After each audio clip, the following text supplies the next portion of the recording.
tarde, pessoal. Bem-vindos ao nosso webinar. Eu sou Alexandre Coelho de Souza, CMO aqui da Conviso. E hoje a gente vai conduzir o nosso webinar com a presença e participação do nosso amigo Rodrigo Mauas. Bom, primeiramente, agradecer a todos que vocês estão participando, que estão reservando um tempinho para conversar um pouquinho sobre segurança de aplicações. Como vocês sabem, a Conviso é uma empresa de segurança de aplicações, tem uma área de treinamento, para desenvolvimento de seguro de software. E o foco do nosso webinar aqui é justamente conversar com desenvolvedores de software para falar um pouquinho de segurança de aplicação, como codificar de forma segura. Por isso, o tema que a gente vai discutir hoje são as vulnerabilidades previstas pelo WASP Top 10, principalmente as alterações da versão de 2013 para a versão de 2017. Bom, quem ainda não conhece a Conviso, por favor, visite o nosso site www.conviso.com.br, dê uma olhadinha, navegue um pouco por lá, se inscreva no nosso newsletter e mantenha informado sobre as nossas publicações. Bom, então a gente vai falar sobre Top 10 da WASP, certo? As mudanças da versão de 2017 comparado com as versões de 2013. Bom, quem vai conduzir o tema com a gente é o Rodrigo. O Rodrigo Mauas é especialista em segurança de aplicação aqui pela Conviso. Ele tem mais de 15 anos de atuação no mercado de segurança, certificado CISP, e ele coordena a área de treinamentos aqui da Conviso. Bom, Rodrigo, apresenta um pouquinho do tópico para a gente e explica como que a gente vai conduzir aqui o nosso processo. Legal. Bom, a WASP, vamos falar um pouquinho sobre a WASP primeiro, que eu acho interessante, tem muita gente que não conhece o que é a WASP, e eu acho que é bom a gente contextualizar um pouco de onde é que vem essa lista de como é que isso acontece no mundo da desenvolvimento. Então, a WASP ela surgiu lá em 2004 como uma organização que tentava agrupar aí vários profissionais da área de segurança e desenvolvimento para melhor desenvolver as aplicações de uma forma segura. Bom, depois de algum tempo ela começou a criar essas listas, que ficaram conhecidas como Top 10, as listas das 10 vulnerabilidades mais críticas, mais presentes aí na internet, e aí há uma série de discussões aí que a gente vai ver depois como é que ela monta essa lista. E ela tem tentado manter um padrão aí de 3 em 3 anos para a renovação dessas listas. Então, nós estamos agora na de 2017, que fugiu um pouco desse padrão aí, atrasou um pouquinho, ela está saindo no final de 2016. A gente também vai falar um pouco sobre isso lá na frente. Mas a gente tem que entender que a lista ela não é uma lista exaustiva, não são todas as vulnerabilidades que estão nessa lista, e nem todas as vulnerabilidades que estão na lista são as que mais importam na internet. Mas é por uma questão de estatística e de apresentação dentro vamos dizer assim, do total de relevância dentro do total de vulnerabilidades. Então, essa é mais ou menos uma contextualização. E o que a gente vai tentar fazer aqui é um paralelo do que mudou de um relatório para o outro, o que surgiu de novo, o que se manteve aí, que tem muita coisa que se manteve, a gente tentar entender esse relatório. Até explicando para o pessoal que está participando, então, a ideia desse primeiro webinar é a gente falar da diferença, da atualização de 2013 para 2017, e em próximos webinars tratar mais especificamente de cada uma delas. A gente vai aprofundar um pouco mais, tentar falar um pouco mais. Nossa dinâmica vai ser assim, o Rodrigo preparou uma apresentação para a gente, que ele vai discorrer sobre todo o tema, e no final a gente tem algumas perguntas que foram selecionadas aqui, que a gente já discutiu internamente, e a gente vai fazer para ele. E no momento oportuno, nos próximos principalmente, a gente também vai disponibilizar para a nossa audiência fazer algumas perguntas. Tá joia? Legal. Vamos lá, então, primeiro aí, a gente contextualizar um pouco o que é a WASP, Então, como a gente falou, ela surgiu no conceito que a gente entende hoje lá em 2004, mas ela um pouco antes disso, em 2001, foi quando o grupo se formou realmente, e teve essa formação desse grupo para montar aí uma organização. Ela é uma organização sem fins lucrativos, qualquer um pode participar. Eu acho até interessante que o pessoal que é da comunidade de desenvolvimento, aí, que se interessa por desenvolver o desenvolvimento seguro, que se envolva, existe uma série de formas de você participar dos vários projetos que eles têm, ou de tradução de material, ou participar simplesmente tentando colocar algum tipo de informação relevante para o mercado. Então, o objetivo principal deles continua e sempre foi entregar conteúdo de qualidade para o pessoal que faz desenvolvimento na web, principalmente para desenvolver mais aí a parte de segurança, e eles têm tentado manter esse tipo de objetivo dentro de todos os relatórios que eles desenvolvem, dentro de todos os projetos que eles desenvolvem. Bom, para quem não... Passou uma mais. Né? eu acho... Qual é o conceito por trás da WASP? A WASP ela tem 3 pilares básicos. Ela entende que a segurança da informação ela só acontece, ou ela acontece os problemas baseado em 3 problemas, em 3 grandes pilares: pessoas, processos e tecnologia. Então, os problemas acontecem dentro desses pilares e são resolvidos também por esses pilares. Né? Então, ela acredita muito nisso e todos esses pilares eles participam em todos os projetos que a WASP desenvolve. Tá? Então, a perspectiva de cada um a perspectiva de cada um desses pilares ela é apresentada nos projetos que são desenvolvidos pela WASP. Para quem nunca viu, essa aí é a cara do relatório da WASP, né, do Top 10 da WASP. E o projeto, o Top 10 da WASP, ele é vamos dizer assim, ele é o projeto mais conhecido da WASP, mas não é o único. Tá? A WASP tem muitos projetos, todos são código aberto, todos são gratuitos, tem um outro modelo que a gente usa bastante aqui, que é o OpenSUN, modelo de maturidade. Então, eu, inclusive, sugiro bastante aí para o pessoal de desenvolvimento que nunca ouviu falar, entre lá no WASP, wasp.org. Tem muito material, vocês vão assim, enriquecer bastante com relação a material, é um ponto que a gente indica como ponto central de desenvolvimento. Né? Então, a WASP ela tem alguns objetivos para o Top 10. Tá? Primeiro, manter uma constância na apresentação desse relatório de 3 em 3 anos, ou de 4 em 4 anos, como foi esse último agora. Tornar esse relatório um padrão realmente, ou seja, mostrar e jogar isso para o mercado e dizer, olha, esse é o padrão de mercado de segurança, né? E proporcionar aí conhecimento para o desenvolvedor. Eu acho que esse é o principal de todos os objetivos da WASP, entregar cada vez mais conhecimento, entregar cada vez mais conteúdo para que o desenvolvedor ele possa apresentar o seu conteúdo, sua aplicação de uma forma melhor. Né? Para que a gente entenda mais ou menos o que é e como surgem as vulnerabilidades para a WASP, a gente precisa entender qual é o conceito que ela tem com relação principalmente a risco. Né? O que é o risco para a WASP? Então, você vai encontrar em quase todos os relatórios vinculados a uma vulnerabilidade ou vinculados a vulnerabilidades na WASP essa imagem. Né?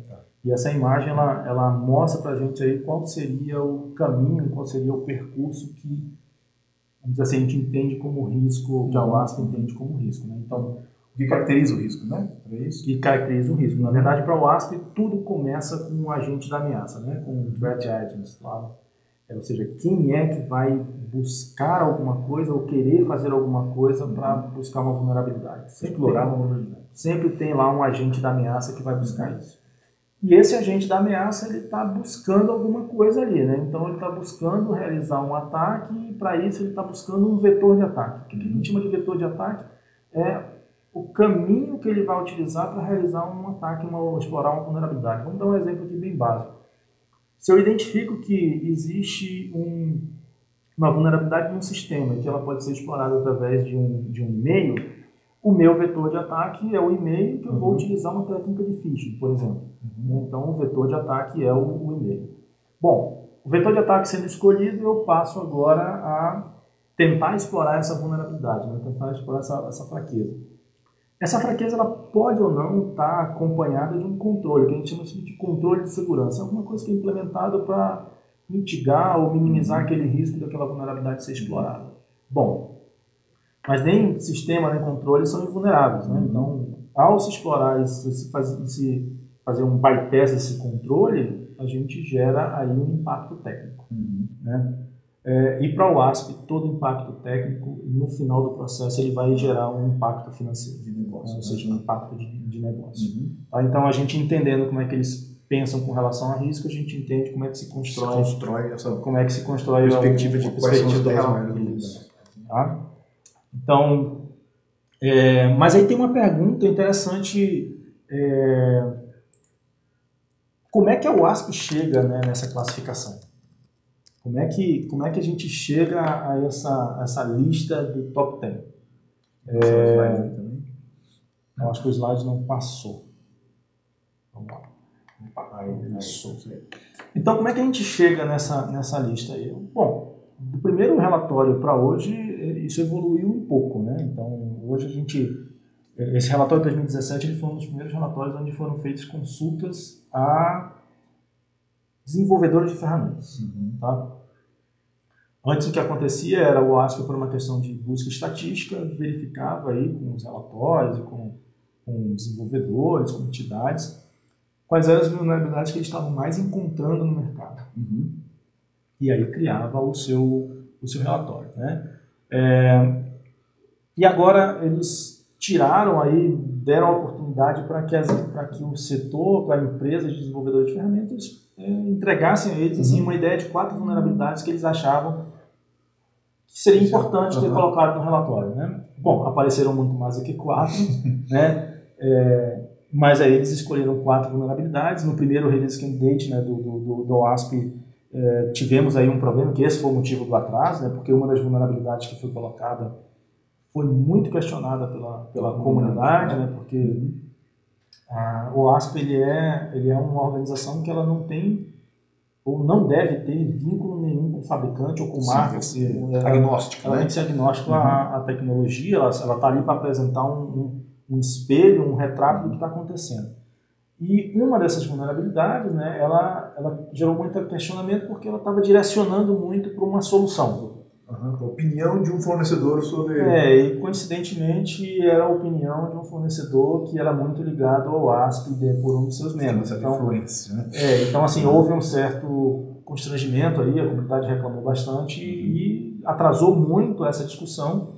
E aí no final ela foi retirada para buscar assim, uma outra vulnerabilidade. Né? Então, essa foi uma primeira experiência, claro que vai ser melhorada, mas o resultado da grande maioria das vulnerabilidades que estão no top 10 do ASP vem a partir de estatística. Né? Então, a gente tem esse ponto de estatística aí para colocar. E aí, vamos entender um pouquinho como é que acontece essa mudança aí. Né? Então, a gente tem essa imagem aí que apresenta as 10 vulnerabilidades que a gente tinha no relatório de 2013 e as 10 vulnerabilidades que a gente tem no relatório de 2017. Tá? Então, a primeira coisa que a gente já percebe é que 2 vulnerabilidades de 2013 eles foram aglutinadas para se tornar uma única vulnerabilidade. Faz sentido, porque se você entender lá que direcionamento de referência insegura de objetos e a parte de controle, a falta de controle de acesso, todas as duas elas falam sobre acesso indevido de um atacante ou de um usuário a alguma coisa. Problema de controle de acesso. Problema de controle de acesso, as duas falam sobre isso, então foi aglutinado e foi criada uma vulnerabilidade chamada A5, The Broker Access Control, que aglutinou esses 2 mecanismos aí e tentou fazer uma vulnerabilidade só. Outra coisa que nos chama a atenção aí, só para a gente comentar logo, né? Então, surgiram 3 vulnerabilidades novas, tá? E mais a aglutinação dessas 2 vulnerabilidades para surgir uma vulnerabilidade que foi somada, né? E algumas foram removidas também, né? Algumas foram removidas. E aí o interessante é que a gente fala assim, então foram removidas, então isso quer dizer que não existem mais. São mais vulnerabilidades. Não é nada disso. A verdade é que elas foram removidas porque ou houve uma evolução aí no entendimento do desenvolvedor com relação àquela vulnerabilidade e estatisticamente aquilo perdeu importância, né? Diminuiu. Isso não quer dizer que ela não seja crítica. Ela estava presente, mas não está entre os 10 mais. Isso. Né?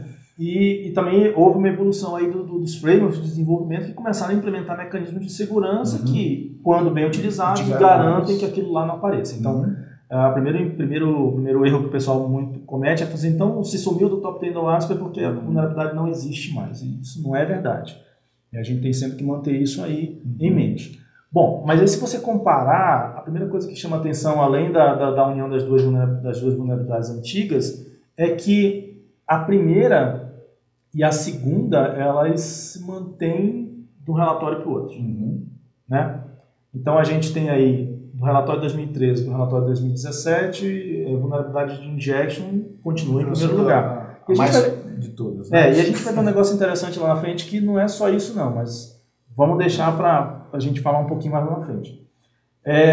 E aí a gente tem as três vulnerabilidades que surgiram, foi a XML, né, uma vulnerabilidade de uso de uma funcionalidade de XML para buscar uma informação em uma entidade externa, fazendo com que o sistema execute aquela informação que está dentro do arquivo XML.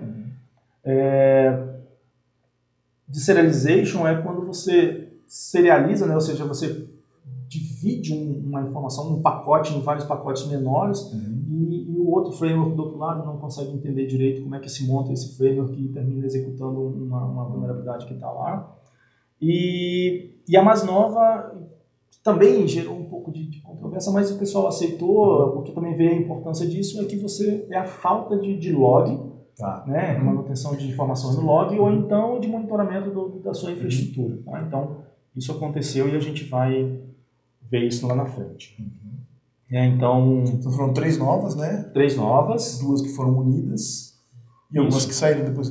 Algumas que saíram. E teve a mudança da ordem também, né? Sim, aí a ordem ela é muito mais uma questão de, mais uma vez, usando a estatística, qual é a prioridade. Qual a frequência que é o que se manifesta, como é que estudos da OASP. Como é que ela está aparecendo dentro desse contexto como um todo. Né? Também a gente não pode pegar simplesmente um número no e-cru, ele tem um contexto que a gente tem que trabalhar isso aí. Então, beleza.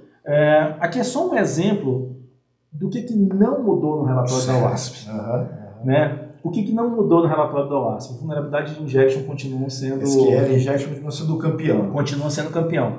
Né? Então, assim, se a gente pegar aí somente os 2 últimos relatórios, a gente vai ver que nos últimos 6 para 7 anos, a preocupação do desenvolvedor com SQL injection parece que não existe. Né? A gente vê aí nessa imagem que ele continua numa média de 30% ali, que a quantidade de vulnerabilidades são encontradas no todo.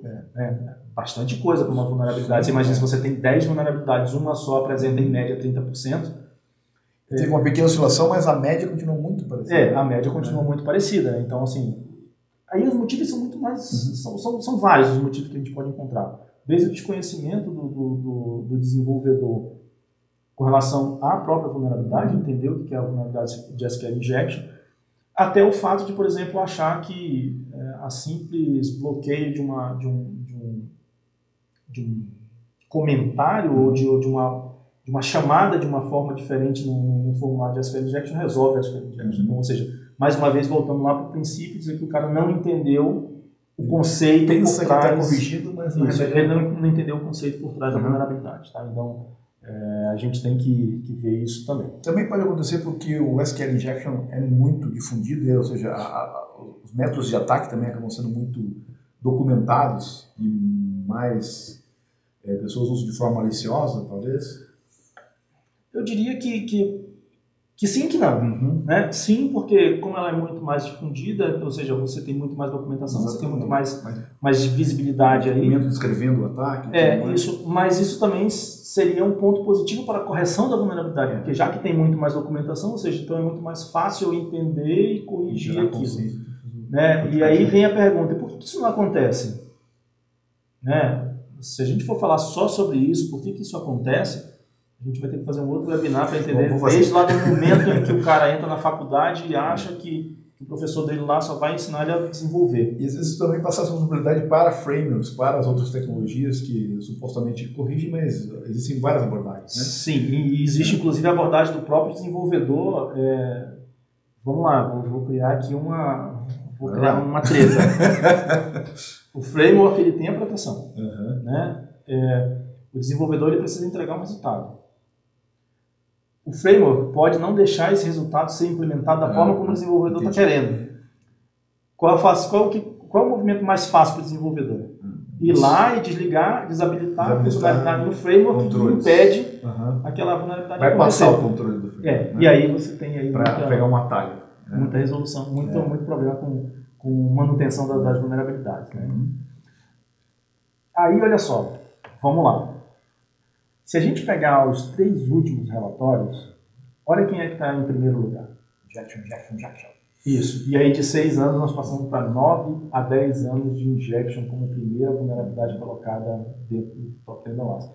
Não é à toa que a gente vê tanta vulnerabilidade com vazamento de informação. Porque injection está espalhado pela internet. E é muito fácil você explorar uma vulnerabilidade de injection. Principalmente de SQL injection. Inclusive de formas automatizadas, né? Sim, e assim, a gente tem que entender que o SQL injection é uma das vulnerabilidades de injection. Tem várias outras, tá? Então, várias outras vulnerabilidades. Então, isso, Alexandre, assim, para mim, isso é uma coisa muito preocupante, porque isso demonstra que o desenvolvedor não está aprendendo. né? Ou, no mínimo, não está querendo implementar de forma correta uma solução que já está aí no mercado, né? Que já está pelo menos há 9, 10 anos aí, e se a gente tivesse botado a imagem do relatório de 2007, ela também estaria lá. É uma realidade mundial, né? Porque sim, isso não é uma realidade brasileira, tá? Isso reflete um panorama mundial. Então, o Top 10 do ASP ele não é regionalizado, ele é global. Então a gente também não pode dizer assim, o desenvolvedor brasileiro erra muito, não. Acadêmico brasileiro. Não. Isso é uma característica mundial do desenvolvimento, tá? Então vamos lá, vamos só tentar entender um pouquinho mais a outra. Então vamos ver o que é o Top 10 da OASP, cara. Vamos começar aí uma a uma para a gente ver o que é cada um. Classifica essas vulnerabilidades. Então, aí a gente optou por tirar algumas coisas do conteúdo da apresentação, porque senão ia para não estender demais, né? Foi muito extensa, mas o relatório, aquele primeira imagem lá do relatório, ela dentro do próprio relatório, ela explica como é que ela classifica, como é que ela mede o impacto, como é que ela mede a explorabilidade, a prevalência dessa vulnerabilidade dentro de um contexto geral. Então, está tudo especificado lá no próprio relatório, que ele é muito rico, detalhado, assim. Muito detalhado com relação a isso, né? Então, vamos lá. Quando a gente fala de SQL Injection, a primeira coisa que a gente tem que entender é quem são os vetores de ataque. Então, qualquer meio aonde o usuário possa introduzir informação no sistema web pode, não quer dizer que pode ser um vetor de ataque para SQL Injection. Tá? Então, todo campo onde o usuário tem uma interação, passa uma informação de entrada de dados para um sistema, ele pode funcionar como uma entrada para SQL Injection. Tá? Detectar um SQL Injection é muito fácil, né? E a prevalência dele, aí a prevalência ela se reflete na própria posição que ela ocupa no relatório. Tricampeão. Muito, dá para pedir, já pode pedir música fantástica já. Né? E aí quais são os impactos? Os impactos, primeiro, o impacto técnico é que eu tenho acesso à informação. Eu tenho a exploração sensível, mas o importante é que a informação está lá, vai estar disponível. Né? E para negócio, dependendo do que a gente tenha como negócio, um impacto muito grande. Ou seja, eu estou expondo ali as informações de todos os meus clientes, parceiros, fornecedores, então estou colocando tudo lá. Tá? Com relação a SQL Injection, GDPR, isso ganha uma relevância maior, né? Porque a obrigação de proteger os dados pessoais do usuário fica ainda mais latente. O GDPR, para quem não conhece, para quem não está ligado, é a nova norma de privacidade de dados da União Europeia que entra no ar, agora não sei quando é que você está assistindo isso, mas no dia 25 de maio de 2018 é o dia que entra no ar em vigor, né?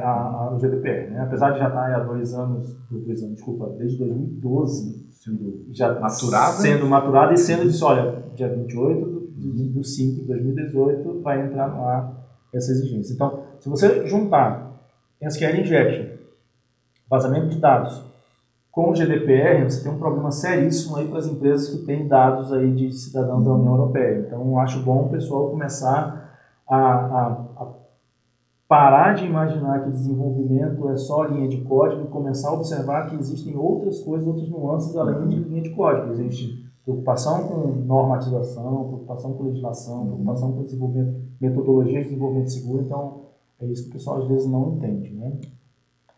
A quebra de autenticação, aqui a gente vai seguir um padrão semelhante, né, a cada um dessas apresentações. Né? Então, a gente vai seguir aí. Então, quem é o agente da ameaça numa quebra de autenticação? Então, todo mecanismo de autenticação, ou a falta desse mecanismo de autenticação, que permita que eu passe para vamos dizer assim, uma página de um sistema que eu não deveria passar sem me autenticar, isso a gente quebra de autenticação. Ou aquele nível de privilégio. Né?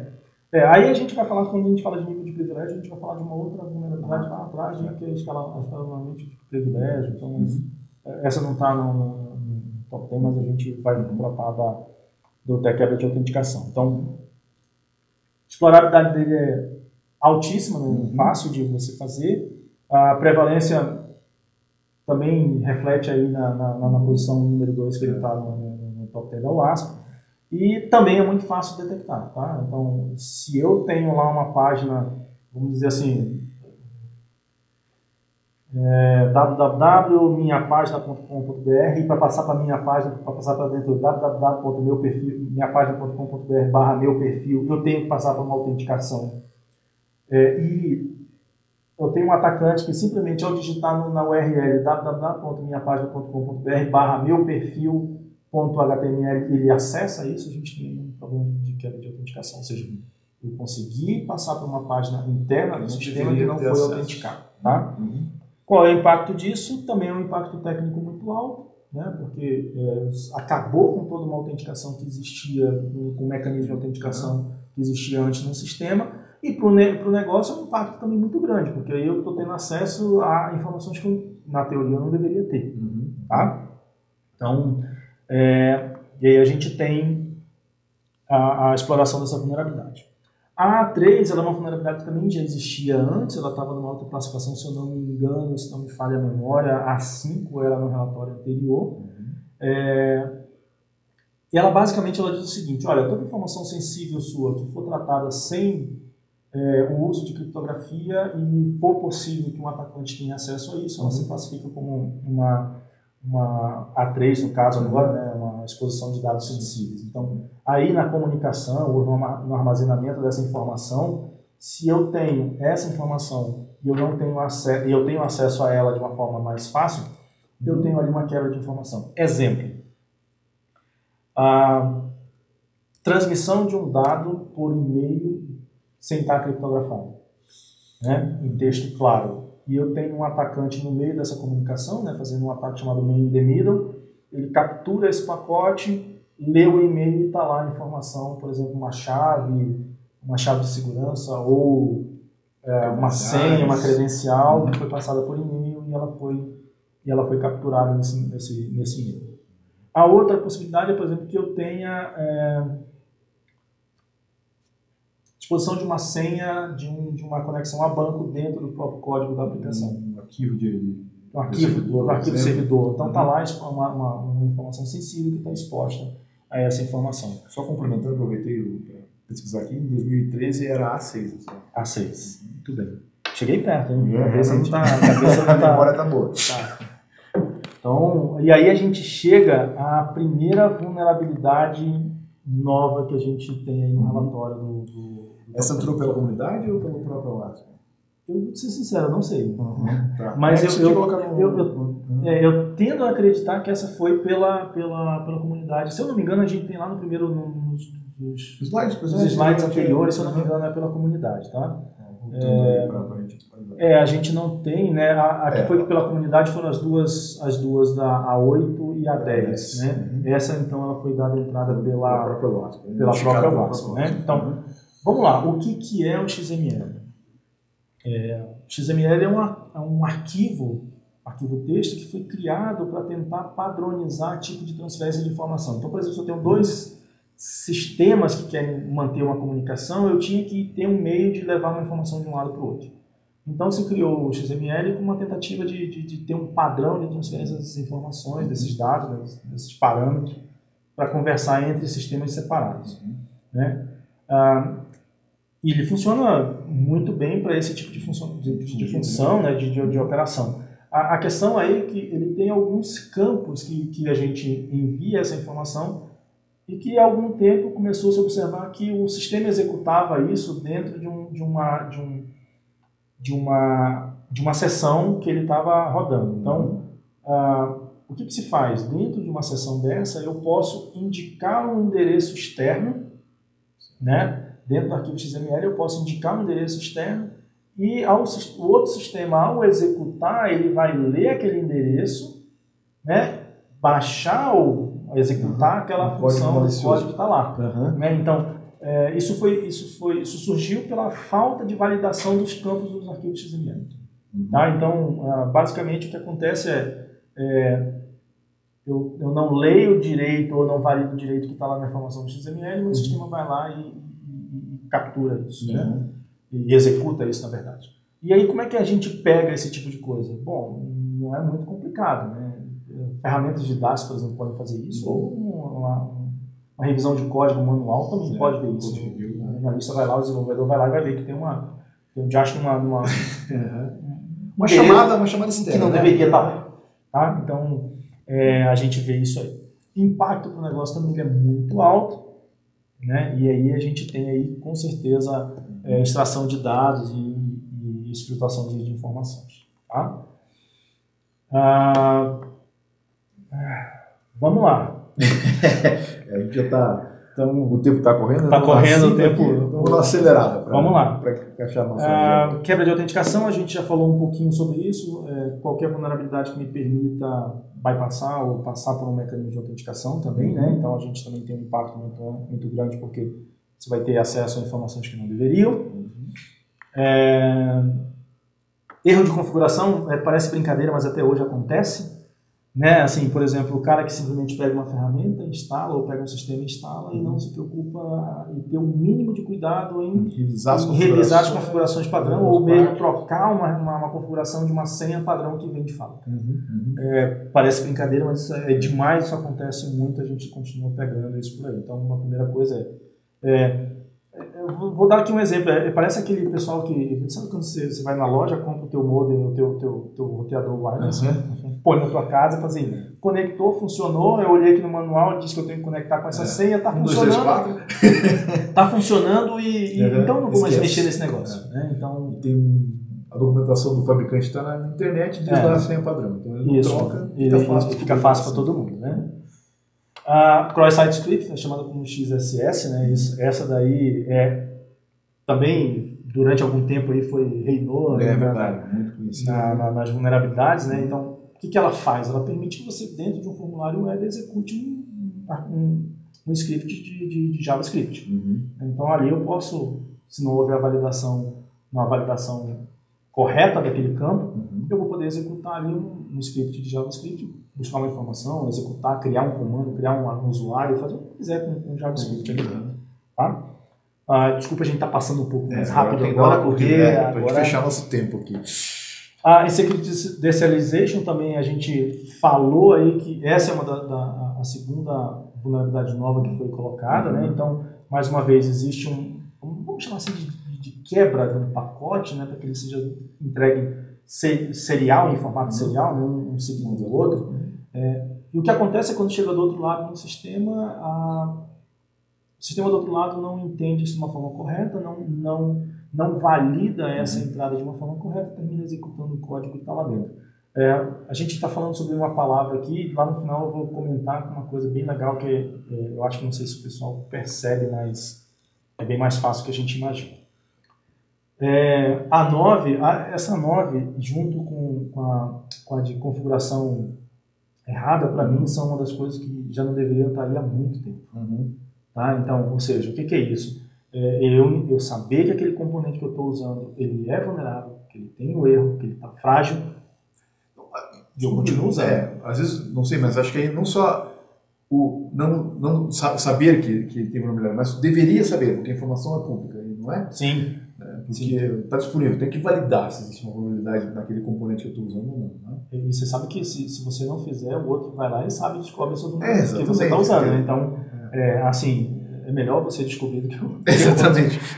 Saber primeiro. Então, o que acontece aqui é o seguinte, vamos dar um exemplo aqui bem básico. Aqui. Eu tenho um sistema desenvolvido para JBoss, e aí eu estou numa versão hipoteticamente 9 e preciso migrar para a versão 10, que é a mais nova, porque a 9 tem uma falha de segurança bem grave. Mas quando eu migro para 10, o meu sistema não funciona, então o que eu faço? Em vez de adaptar o meu sistema, eu prefiro voltar para 9 para garantir que o meu sistema continue funcional. Mas isso é culpa do desenvolvedor? Nem sempre. Vamos ter calma, vamos botar aí, porque às vezes o negócio também fala assim, não quero nem saber, bota esse negócio funcionando e vai lá e remedia esse negócio aí para mas aí problema. Existem outras ferramentas de mitigação que poderiam ser utilizadas, né? Sim, mas aí também a gente... Bom, esse é um outro assunto que vai levar para... Você não pode simplesmente tolerar. Não. A questão, uma ação em relação a questão aí que eu imagino tudo bem, não funcionou com a 10, eu vou voltar para a 9 para botar o sistema funcionando, vou botar algum controle de segurança para mitigar isso e vou trabalhar na evolução do meu sistema. O que não se admite por exemplo, sistemas que a gente já conseguiu pegar por aí, que tem um sistema não atualizada há mais de 3 anos. Isso já não deveria acontecer. A gente descobre, sabe qual a probabilidade e explode. Né? Existe aí até uma piadinha no meio do pessoal de segurança que diz que existem 2 tipos de empresa no mundo, né? As que foram invadidas e as que ainda não sabem. Né? Porque isso já foi. Então aí a gente chega à nossa última vulnerabilidade, que é a questão de você manter registro de log, né? Que log é uma coisa que sempre foi considerado o patinho feio da infraestrutura, né? Ou seja, a terra de ninguém, onde todo mundo tem acesso, onde todo mundo vê o que está lá escrito e onde geralmente os sistemas, quando não são bem desenvolvidos, gravam até informação de senha e usuário lá dentro. Né? E aí o cara fala assim, puta, mas isso não precisa porque isso está dentro da nossa rede, isso todo mundo nosso ambiente está protegido, nosso perímetro. E aí vem a questão do monitoramento também, né? Assim, muitas dessas vulnerabilidades, elas geram alertas.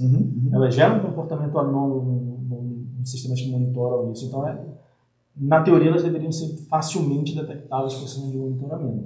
Desde que implementado o monitoramento. Não se implementa, né? Sim. Tá? E aí a gente pode concluir dizendo o seguinte,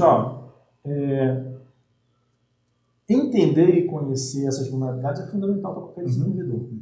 Tá? Então, a orientação que a gente dá é conheçam esse material. Tá? E a palavrinha que eu tinha falado, que eu ia falar lá no final, é o seguinte, se você prestou atenção, toda vez eu falei em validação. Então, a validação, ela resolve, aí eu vou chutar bem alto, tá? Mas me perdoem os estatísticos, mas eu vou chutar mais ou menos uns 80%. Só para uma referência. Né? Só uma referência, mas a validação resolveria 80% dos problemas do top 10 da WhatsApp. Então, por que a gente não faz validação correta? Então, mecanismos adequados. E aí a gente vai gerar um outro webinar só para falar sobre validação. Mas eu acho que é isso, Alexandre. Eu acho que a gente consegue aí apresentar de uma forma até um pouco mais rápida do que a gente gostaria, mas pelo menos a gente falar para o pessoal, vai lá e conhece o top 10 do OWASP. Mas a ideia era essa, a ideia era dar um overview mesmo, por isso a gente está programando novos webinários para aprofundar o assunto, né? Até a gente pede colaboração de vocês, mandem e-mail para a gente, comentem o que vocês querem saber um pouco mais, e a gente no decorrer dos próximos webinários a gente vai conversando sobre as vulnerabilidades de forma mais específica, demonstrando o código, demonstrando a manifestação da vulnerabilidade nas telas das aplicações, para entender melhor como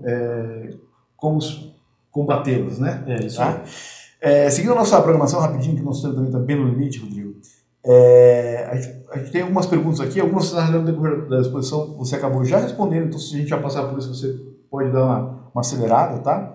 Mas assim, primeiro era entender melhor como que a OWASP elege as vulnerabilidades do top 10. Você falou um pouco disso no começo, não sei se você quer dar uma reforçada no processo. Na base de tudo existe a estatística ali da consulta, resultados de relatórios que são enviados para a OWASP e nas buscas que o próprio pessoal da OWASP realiza, os próprios colaboradores da OWASP realizam também com relação a encontrei muito dessa vulnerabilidade, encontrei muito dessa, então eles vão montando isso estatisticamente e geram a grande parte desses relatórios. Como a gente falou, nesse 17 teve a participação dos fabricantes, mas não era um ponto primordial no negócio. Mas é um processo democrático de debate. Sim, não é nada imposto ali, ou seja, não é uma coisa que a WASP chega lá e fala assim, olha, o top 10 da WASP desse trimestre, desse triânio, né? É esse aqui. Não é nada disso. É discutido realmente. Né?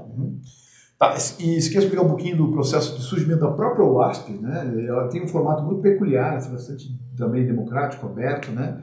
E como que ela funciona assim, globalmente? De uma forma geral, assim, a gente tem que entender o WASP como uma organização. Ela primeiro é uma organização sem fins lucrativos, ela é aberta a todos, ou seja, qualquer um pode chegar lá e se candidatar a colaborar com aquilo, não precisa ser desenvolvedor, né? Eu posso me colaborar para traduzir material da WASP. Então eu posso chegar lá e ajudar nessa tradução.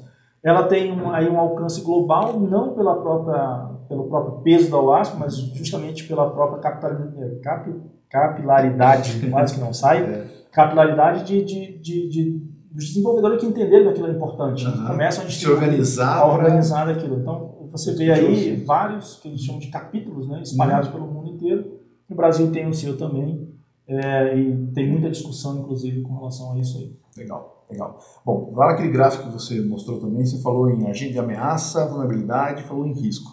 Tem muita confusão nessa terminologia, ameaça, vulnerabilidade e risco. Você pode dar para a gente também Vamos lá. O que é uma ameaça? Uma ameaça, no conceito geral, é uma fragilidade em algum recurso, ou em alguma ferramenta, em algum sistema. Tá? Então, quando a gente fala de vulnerabilidade, a gente tem que entender que existe uma falha. A falha é a vulnerabilidade. Existe uma fraqueza, existe dentro daquele aspecto existe uma fraqueza. Bom, o que é... Ameaça, vulnerabilidade e risco. A ameaça é a possibilidade daquela vulnerabilidade ser explorada. E o risco é o impacto daquela ameaça sendo explorada. Tá? Então, o risco é... Vamos lá, eu tenho vulnerabilidade. Meu computador não tem antivírus. Isso é mentira. Hipoteticamente. Também, ok, um antivírus e... ok, uma proteção. Outro webinar a gente vai falar sobre isso. Mas, vamos lá, hipoteticamente, para ficar fácil de entender, né? Meu computador não tem um antivírus. Ameaça. Vulnerabilidade. A ameaça. A possibilidade de isso ser explorado. Então, eu posso receber um e-mail, um phishing, comprometido, um arquivo malicioso, e aquilo gerar uma contaminação do meu computador que vai executar alguma coisa ou extrair uma informação lá de dentro. Risco. Risco é eu ser contaminado e o usuário, o atacante, ter acesso às minhas informações. Roubar os dados, ou cobrar... Ou fazer o mais tradicional que a gente tem visto agora, né, que é minerar criptomoedas, na máquina do pessoal. Então, quando uma ameaça impor a vulnerabilidade, ela já é uma dica para o pessoal. Risco, né? Já é uma dica pessoal. Se você vê a ventoinha do seu computador constantemente ligada, eu sugiro dar uma olhada. Dar uma revisada no seu computador. Isso aí. Muito bem. As vulnerabilidades tratadas no top 10, essa é a nossa última pergunta, são passíveis de identificação através de quais abordagens de teste? Como que eu identifico essas vulnerabilidades que você... teste, code review? Então, a gente tem aí várias formas de a gente identificar essas vulnerabilidades. Vamos lá, se eu quero identificar uma vulnerabilidade, por exemplo, de SQL Inject, um pentest identificaria.